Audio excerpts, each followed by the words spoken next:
Hello and welcome back. Now, let's,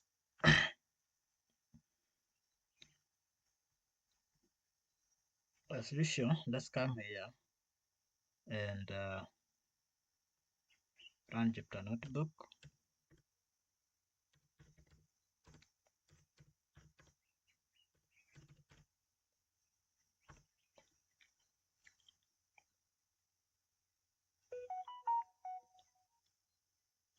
And today we are going to discuss about styling the lines in different ways.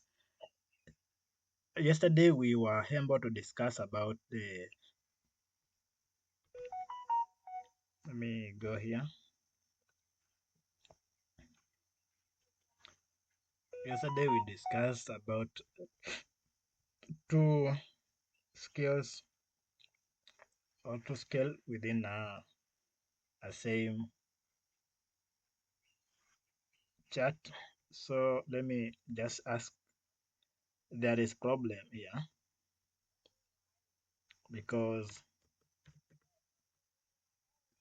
the problem is actually saying that the line cannot be the same. So there are problem, we cannot tell which line is which.